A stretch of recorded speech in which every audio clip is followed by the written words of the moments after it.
Paz de Deus, meus caros irmãos. Shabbat Shalom.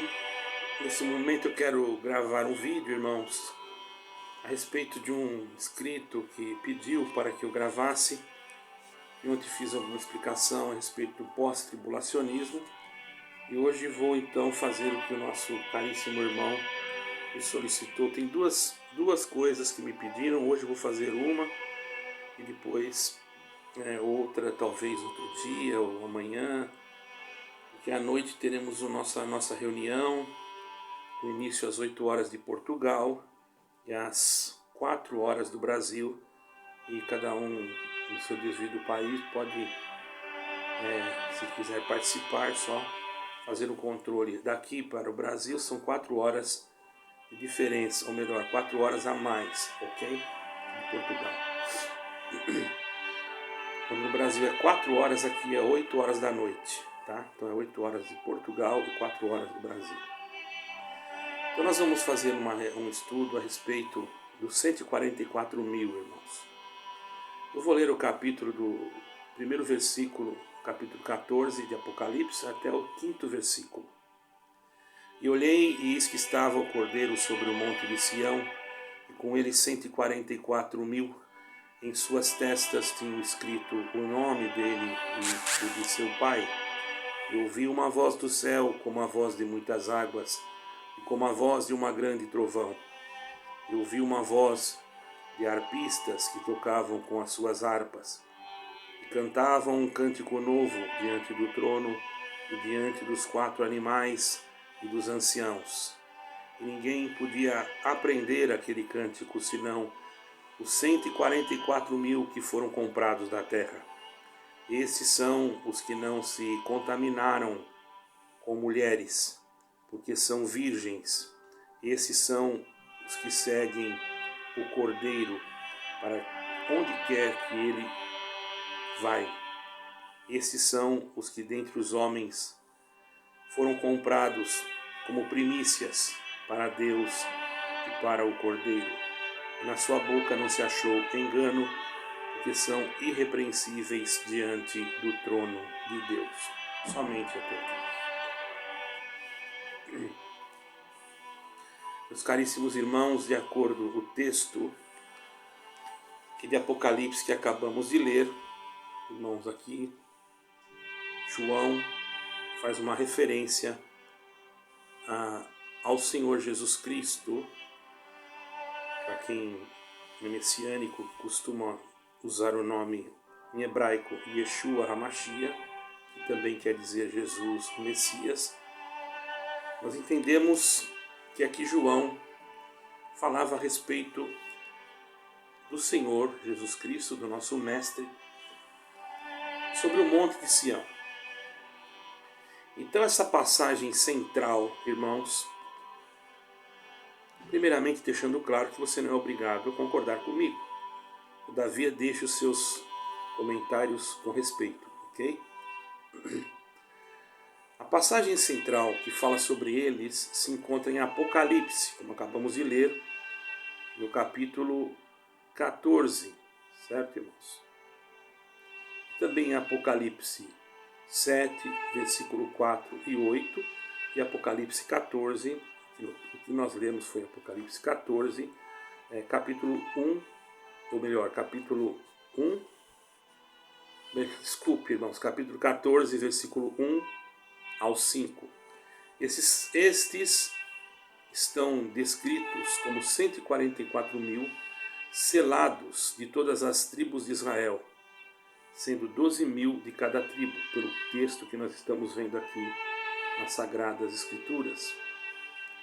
Esse número representa um grupo de judeus fiéis que são marcados com o selo de Deus durante a grande tribulação.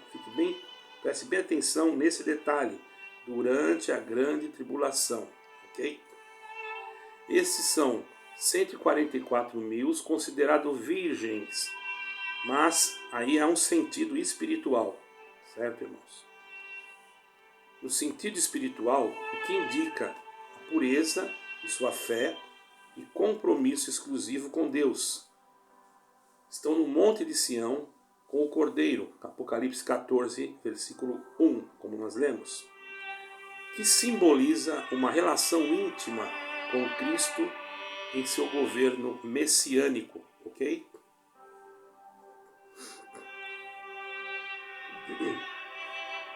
Agora, o que é no conceito messiânico, no conceito do Messias, de Jesus Cristo, ou no conceito cristão, vamos dizer assim? Na perspectiva cristã messiânica, os 144 mil representam a plenitude dos judeus que são salvos e dedicados a Cristo, o Messias prometido.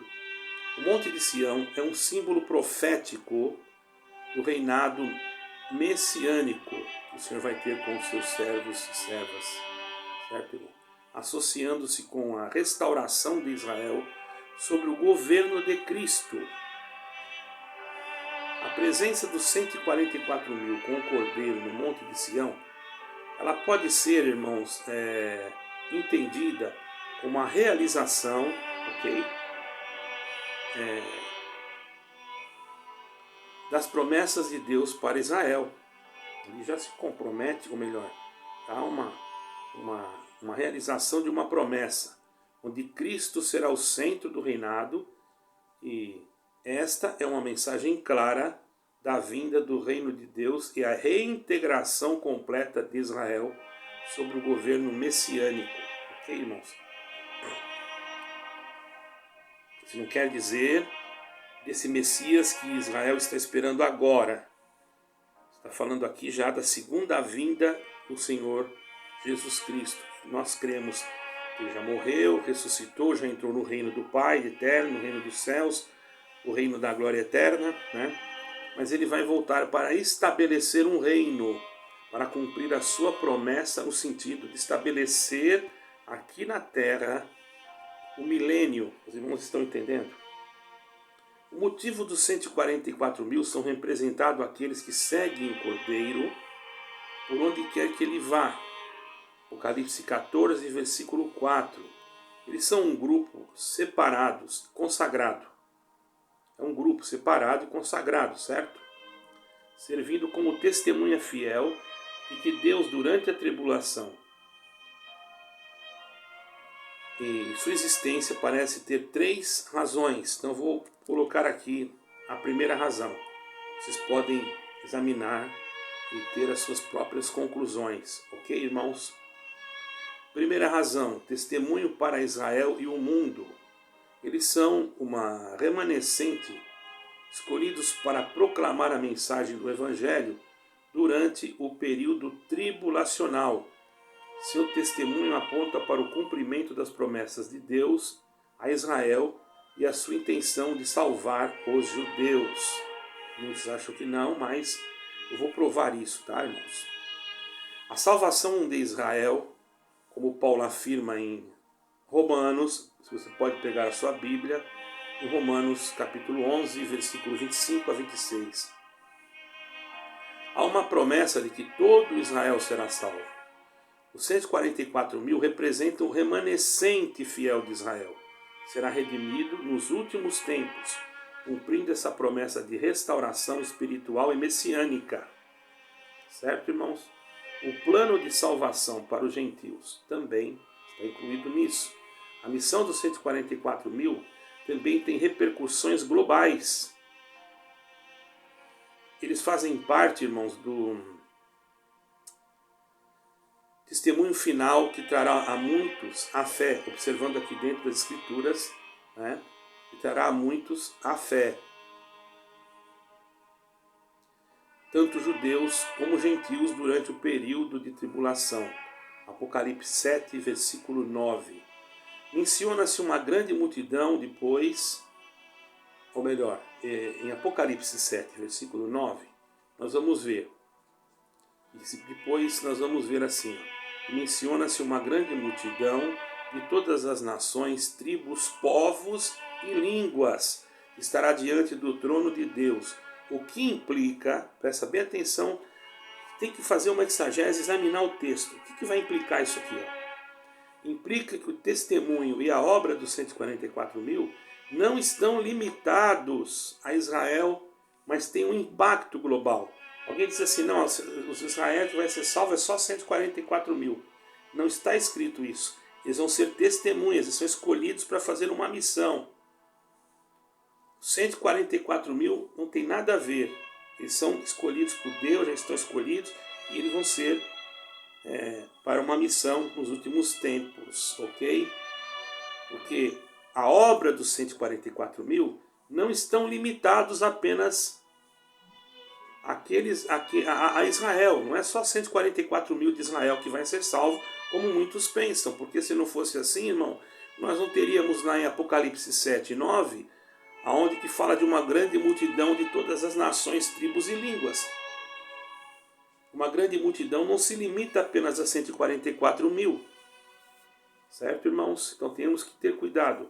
Não estou aqui querendo ser o sábio, o sabichão, nada disso. Estou aqui apenas expressando um sentimento que eu compreendo dentro das Sagradas Escrituras. Porque a limitação, eu colocar um limite de 144 mil apenas em Israel, eu estaria falando alguma coisa que depois não vai ter uma certa combinação com o que está escrito, que teria uma multidão de grandes, de todas as tribos e línguas. Porém, os 144 mil tem a sua missão. A relação entre os 144 mil, vou explicar de novo, em Israel e dos gentios. Vou explicar isso novamente, para você prestar atenção. A relação dos 144 mil para com Israel é clara. Eles são o remanescente escolhidos de Israel, que será salvo durante a tribulação, servindo por exemplo vivo que Deus ainda tem um plano para o seu povo. Eles representam a promessa de Deus para salvar um remanescente fiel de Israel. O seu papel como testemunhas também servirá para trazer muitos gentios à fé. Deus vai se usar deles ainda para pregar para alguns gentios. Porque, irmãos, eu fiz uma pesquisa há pouco tempo, há um ano atrás, mais ou menos, me lembro de alguns meses atrás, já existiam 1 milhão de judeus que haviam crido em Yeshua. Então, se nós formos limitar 144 mil, nós estaríamos dizendo que daquele 1 milhão que crê em Yeshua, nós estaríamos condenando quase todo 1 milhão. 1 milhão é muito mais que 144 mil. Todavia, não podemos fazer isso porque não somos juízes. E há coisas nas Escrituras que são mistérios. É muito difícil você interpretar com toda clareza, porém, dá para nós tirarmos as nossas conclusões dentro daquilo que está escrito. Os 144 mil representam a salvação de Israel, são representantes. Né? O texto de Apocalipse mostra que o alcance da salvação vai além de Israel para incluir gentios, e isso é demonstrado pela multidão que João viu, mencionada em Apocalipse 7, versículo 9, que inclui gentios que através do testemunho das obras dos 144 mil também vão crer em Yeshua, vão se voltar para Cristo. No meu conceito de entendimento, ok? Conclusão, os 144 mil simbolizam a restauração messiânica de Israel e a promessa de Deus de redimir um remanescente fiel. Ao mesmo tempo, seu testemunho resulta em uma vasta colheita de gentios que são trazidos à fé durante a tribulação. Portanto, esses 144 mil têm um papel crucial no plano de Deus para a salvação de Israel e dos gentios também, sinalizando a chegada do reino de Cristo, do milênio aqui na terra. Entende, irmãos? A união final do povo de Deus em Cristo, que é o Messias. Compreenda bem isso, irmãos, certo?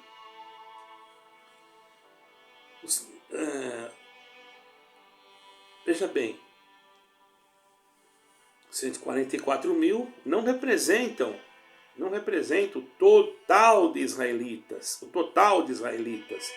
que serão salvos. Eles são descritos como um grupo especial, simbólico, um remanescente fiel de Israel durante o período da tribulação, mas não limitam a salvação a esse número exato de pessoas. Não dá para limitar, irmãos, porque só no tempo de Moisés, muitos ali também foram salvos, que morreram naquele tempo. Porque está escrito que o Senhor Jesus pregou até para os espíritos que estavam em cadeias. Há coisas na obra de Deus que são, nas coisas de Deus, quando eu falo obra de Deus, eu falo Cristo. Há coisas em nosso Senhor Jesus Cristo que são mistérios. Que nós estamos tirando algumas conclusões bíblicas, porém, você pode também tirar as suas. Mesmo porque eu não sou nenhum teólogo, entende, irmãos? Agora, se nós olharmos, eu vou dar uma explicação melhor. O remanescente fiel, os 144 mil, mencionados em Apocalipse 7 e 14, vão representar um grupo específico de judeus que serão selados, protegidos durante a grande tribulação. Mas a Bíblia não diz que eles serão os únicos judeus salvos. Não está escrito isso. Eles são um remanescente escolhido que tem um papel particular como de testemunhas durante esse tempo. Neles não vai acontecer nada. Eles vão ser testemunhas. O anticristo não vai ter poder nenhum sobre eles, irmãos. A promessa de salvação para todo Israel, nós vamos observar, está escrito. Quando eu digo todo, não é que todo mundo, quer dizer, esse todo, ele também engloba uma certa limitação no sentido daqueles que realmente crerem no Messias, entendeu? Porque Paulo em Romanos afirma isso. No versículo 25 e 26, ele afirma que todo Israel será salvo quando a plenitude dos gentios tiver entrado. Isso sugere que a salvação de Israel não está restrita apenas a 144 mil pessoas. Eu tenho que repetir isso para que você fique bem antenado. Pessoas que precisam entender isso, procurem nas Escrituras, ou que querem entender, procurem nas Escrituras, procurem conhecimento observando e lendo as Escrituras, porque através delas é que Deus vai nos abrindo a mente para que possamos também transmitir aos outros aquilo que nós vamos aprendendo devagarzinho e até aprendendo uns dos outros, entende, irmão? Glória ao nome santo do Senhor. Vamos avançar aqui. Israel não está restrito a eles, a salvação de Israel, certo? Não está restrita. Então, há uma promessa que nos últimos dias muitos judeus voltarão para Cristo como seu Messias. Isso tem que se cumprir, é bíblico, irmãos. Então logo nós observamos em Apocalipse 7, versículo 9, que após a menção dos 144 mil, João viu uma grande multidão que ninguém podia contar, de todas as nações, tribos e línguas. E agora? O que indica que além de 144 mil judeus, muitos outros serão salvos, tanto judeus como gentios. Porque muitos já creem. Então não podemos dizer que muitos farais não crerem, são culpados. Não, irmãos. Não entre por esse caminho, que esse caminho aí é um caminho... Se você culpar os judeus pela morte do Senhor Jesus Cristo, você ocasiona nas pessoas que não são muito assim, não consideram muito Israel, um antissemitismo. E isso não é bom. Porque ninguém pode ser antissemita. Isso é contraditório à palavra de Deus. Se o nosso Salvador, historicamente, agora eu vou falar historicamente, segundo a história, ele nasceu em Belém de Judá. Presta bem atenção. Belém de Judá. Não fala Belém da Palestina. Nós amamos o povo palestino, não temos nada contra ninguém. Somos contra qualquer tipo de conflito. Porém, aquela região toda nunca foi chamada Palestina. Para quem aprendeu isso, procure se instruir na história. Buscar na história.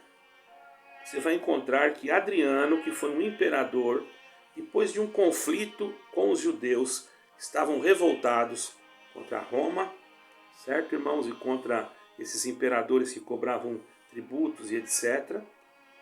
Fizeram uma rebelião, foram, já no ano 70, depois foram extirpados, e Adriano já havia tomado uma postura, né, de trocar o nome de Judá para a Palestina, certo, irmãos?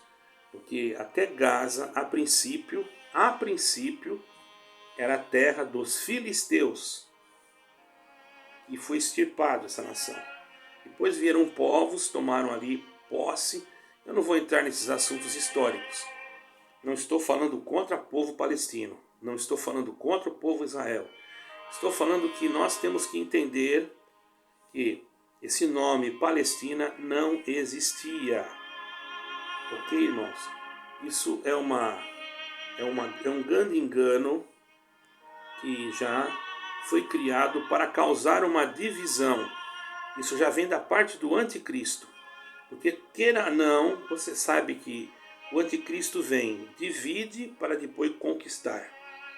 Ele divide e depois ele vem, estipula uma unidade falsa. Por isso que existe esse tal de conversação interreligiosa, pluralismo religioso, federações e etc., para trazer uma falsa unidade, mesmo porque o messianismo, o cristianismo não pode se unir com a pluralidade. Se todos pensassem da forma bíblica, a unidade da igreja tem que ser em Cristo, não pode ser no pluralismo. O que é pluralismo, irmão? Bom, nós vamos sair um pouquinho desse ensino. Pluralismo é o seguinte: eu não posso aqui citar nomes devido à intolerância religiosa que pode me pegar aqui e derrubar o meu canal. Vamos pegar um deus lá da antiguidade que nem existe mais. Baal Zebu. Baal era considerado o deus das moscas, ok? Então, irmãos, imaginemos que Baal, um grupo que crê só em Baal, poderia se unir com um grupo ou ter uma conversa, um diálogo, uma compreensão com um grupo de cristãos ou messiânicos. Você acha que teria condições? Não há condições de unir as coisas de Deus com as coisas dos ídolos. Isso seria uma profanação. Então, essa falsa conversa interreligiosa já é algo profano perante as coisas de Deus. E as denominações que participam disso estão corroborando com o plano do anticristo. E é por isso que muitas das vezes nós somos perseguidos, porque falamos aquilo que é verdade. Isso incomoda o sistema. Não estou falando de igrejas, estou falando de sistemas. Certo, irmãos? Hoje, se você procurar nos sites, você vai encontrar que muitas igrejas que participaram de encontros ecumênicos ou interreligiosos tiraram os seus nomes. Então não estão mais? Não é que elas não estão mais. Elas continuam, porém, já assinou, já fez um pacto, porém, existe uma lei entre eles, que é a lei do sigilo. Se a denominação mandou 2 representantes e ela começa a perceber que o grupo daquela denominação, eu não estou falando de igreja nenhuma, estou falando do grupo denominacional de qualquer que seja, começar a descobrir que há esse tipo de influência, vai haver problemas doutrinários e divisões ou esvaziamento das denominações. Então, antes que isso aconteça, a denominação pode sim já exigir. Teve denominações que a princípio não exigiram. Por isso você procurava em sites e você encontrava o nome. Mas quando isso começou a fluir de uma maneira mais assim, se percebe o quê? Que elas pediram sigilo. Está entendendo, irmãos? Agora, para encerrar esse assunto, que parece que muitos acham que eu sou repetitivo, mas eu sou obrigado, que é uma aula praticamente, eu tenho que repetir, porque muitos não conseguem entender. Então, 144 mil, para nós terminar, são um grupo simbólico que representa, eles vão existir, mas eles representam o remanescente fiéis de Israel durante a tribulação. Mas eles não são o único grupo de israelitas que serão salvos. A Bíblia ensina que no final dos tempos, está na Bíblia, tá? Haverá uma salvação mais ampla de judeus e gentios que se voltarão para Cristo. A promessa de Deus inclui a restauração e a salvação de muitos, mais do que os 144 mil. exatamente isso que eu estou explicando, especialmente no contexto do fim dos tempos. Os irmãos entenderam, irmãos? Então, cuidado ao interpretar isso. Você não é obrigado a acreditar, porém aqui está a explicação que um irmão me pediu. Deus abençoe a todos. Shabbat Shalom, graça e paz, paz do Senhor Jesus Cristo, paz de Deus. Saudações cristãs a todos. Amém e amém.